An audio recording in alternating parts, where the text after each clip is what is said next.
Il est 8h13, c'est l'interview d'actualité. Être ou ne pas être mère, Hélène Gatto a choisi. Elle a choisi d'avoir un chien et tant pis pour la pression sociale. Elle le raconte dans un livre qui sort aujourd'hui. Hélène Gatto est votre invitée, Marie. Bonjour et bienvenue à vous. Bonjour Hélène Gatto, merci beaucoup d'être avec nous. On est en France à un niveau de natalité historiquement bas. Le nombre de naissances baisse significativement. Et vous avez choisi d'avoir un chien plutôt qu'avoir un enfant. Vous l'avez fait exprès ? Le titre Le titre. Le titre est volontairement provocateur, effectivement. Après, non, je n'ai pas fait exprès de choisir d'être la maman d'un chien. C'est venu à moi de mon histoire personnelle, de ma perception de la vie, et c'est ce que je raconte dans le livre.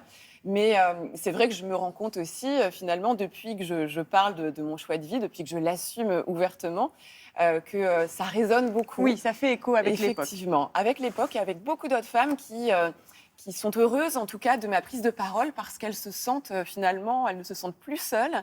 Et il y a un vrai sentiment de ralliement autour de moi, et j'en suis ravie et assez étonnée, quand même. Oui, justement, vous avez été critiquée pour ça, pour avoir choisi d'avoir un chien plutôt qu'un enfant. Alors, c'est pas forcément critiqué. Il y a eu des jugements. On juge beaucoup aujourd'hui dans notre société tous les choix qu'on peut faire. Donc, j'ai eu pas mal de jugements. Au départ, même des gens qui m'aiment, de ma famille, de mes amis, qui n'ont pas compris l'importance que j'ai donnée au chien, à mon chien, qui s'appelle Colonel, dans ma vie. Que c'est un chien que j'ai pris quand j'avais à peine 40 ans. Et c'est vrai que je me suis investie auprès de lui avec de véritables comportements maternels, prendre soin de lui, l'éduquer, le sociabiliser, organiser un petit peu mon emploi du temps en fonction de lui. Et ça a intrigué autour de moi mes amis, mes proches, et qui se sont dit, mais vu comment tu te comportes avec lui, tu serais une maman idéale, tu dois forcément avoir cette fibre maternelle, pourquoi tu n'as pas d'enfant? Donc toujours ce fameux pourquoi. Mais pourquoi tu n'as pas d'enfant? C'est drôle que tu n'aies pas envie d'avoir d'enfant. Et donc c'est un peu tout ce que j'explique dans ce livre-là. C'est vraiment un cheminement personnel. Et je vis aujourd'hui, à travers mon chien, c'est vrai, une forme de parentalité. Et je pense... rassurez-moi, vous faites quand même la différence entre un chien et un enfant. Alors, bien sûr. Et c'est pour ça que je me suis permise de prendre la parole, justement, sur ce sujet-là. C'est parce que vous ne me verrez jamais dans les rues à balader mon chien dans un landau, par exemple, ou à habiller mon chien. Ce qui arrive, il y a des gens qui le font. Ce qui peut arriver, ou à mettre des vêtements à mon chien. Je suis vétérinaire, donc j'ai une connaissance du chien qui est médicale, vraie, médicale, scientifique. Et je ne compare pas un chien avec un enfant, c'est véritablement le lien d'attachement que je compare et qui se calque l'un sur l'autre. Le lien d'attachement qu'on peut avoir avec un chien, il se calque véritablement sur le lien d'attachement qu'une maman peut avoir avec son bébé, que ce soit d'un point de vue comportemental, d'un point de vue hormonal, d'un point de vue physiologique. Il se passe exactement les mêmes choses. Et ce n'est pas moi qui l'avance, ce sont véritablement les études scientifiques, la recherche. Vous comprenez les parents qui regarderaient là potentiellement l'émission et qui ne comprendraient pas votre démarche, enfin qui la trouveraient exagérée? Alors, je comprends que je puisse être un petit peu scandaleuse, un peu provocatrice. Cependant, vu tous les messages que je reçois, et les messages même de mamans, de bébés humains, d'enfants humains, mais qui ont des animaux, et dès lors qu'on a eu un animal dans sa vie, qu'on ait eu des enfants ou pas, eh bien, on comprend ce lien d'attachement qui peut arriver et qui fait partie de l'essence même qu'être un être humain. En fait, on parle de ce qu'on appelle l'alloparentalité. L'alloparentalité, c'est avoir des comportements maternelle ou paternelle avec un être vivant qui n'est pas forcément sa propre progéniture. Et ça fait partie de l'être humain. C'est même ce qui fait partie de l'évolution, dans la théorie de l'évolution de l'espèce humaine. Et donc cette facette de la parentalité, l'alloparentalité, qu'on ne retrouve pas chez les grands singes. Chez les grands singes, seule la génitrice s'occupe du petit. Chez les humains, dans toutes les sociétés humaines, il y a toujours eu les oncles, les tantes, les sœurs, etc., qui se sont occupés des petits.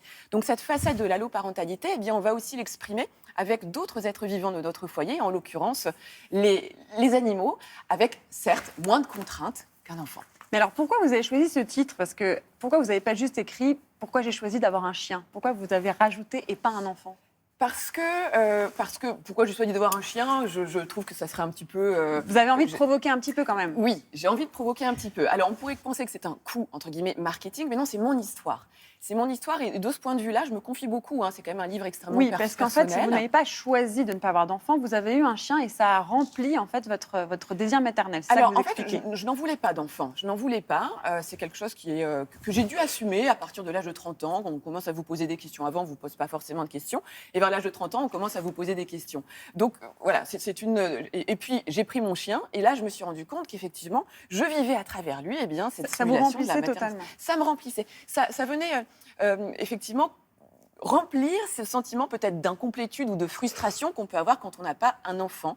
Je pouvais mettre en avant ce comportement nourricier. Et puis j'avais également lu une allocution du pape François de début 2022 qui disait quand même, le pape François qui disait aujourd'hui les jeunes couples ont un enfant ou ne veulent plus du tout d'enfant, mais en revanche ils ont un chien, 2 chiens et 3 chats. Ne riez pas, les animaux prennent la place des enfants, c'est un déni de la paternité et de la maternité, et en gros, ça va conduire à un amoindrissement de l'humanité. Donc si le pape s'en empare, c'est qu'il y a un vrai sujet quand même. Justement, vous évoquez dans le livre à quel point la société juge les femmes, surtout les femmes, les pères aussi, mais surtout les mères, les femmes qui ne veulent pas avoir d'enfants. Elles sont 30% aujourd'hui à afficher ne pas vouloir d'enfants. Est-ce que ce livre, c'est aussi votre manière de se battre contre les injonctions à la maternité? Exactement. Je pense qu'aujourd'hui, en tant que femme, on peut s'épanouir autrement que dans la maternité. On peut s'épanouir à travers sa carrière, à travers une vie associative. Oui, c'est d'époque. C'est la carrière, la liberté aussi. La liberté. Et aujourd'hui, je pense qu'on est dans une société où on peut se permettre de faire cette sorte de coming out que je suis en train de faire, effectivement, et qui fait du bien, je vous assure, aux personnes qui sont comme moi. Alors, quand je dis les personnes comme moi, ce ne sont pas que les femmes qui ont 40 ans et qui ne veulent pas d'enfants, mais mon livre parle aussi aux mamans de grands-enfants qui ont 55 ans et les enfants sont partis. C'est ce qu'on appelle le syndrome du nid vide. Oui, parce que vous dites les enfants finissent toujours par partir, le chien reste. En fait, vous êtes trop sensible. Alors non, je ne souffre pas du syndrome de Bambi, comme on peut le dire, où il y a la sensiblerie, effectivement, qui vient là-dedans. Non, je ne suis pas du tout là-dedans. J'ai quand même assez de recul pour ne pas paraître comme la mémère à chien qui ne vit qu'à travers son chien. J'ai une vie sociale, tout va bien. Et donc, à ces mères-là, dont les enfants sont partis, vous dites prenez un chien. Alors, c'est pas que je leur dis, attention, je ne fais pas du prosélytisme, mais en tout cas, il y a cette façon de revivre une maternité pour ces femmes-là à travers le petit dernier, qu'elles vont même appeler auprès de leurs autres enfants, t'as pas dit bonjour à ton petit frère ou à ta petite sœur.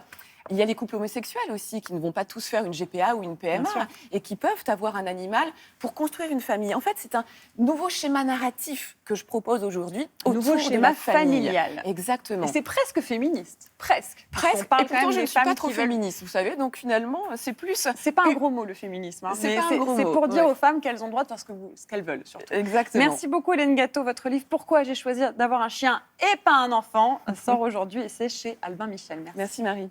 Merci à vous. Je regardais sur le compte Instagram d'Hélène Gâteau. On le voit, le chien, colonel. Il est très présent, très, très présent. Merci beaucoup à vous.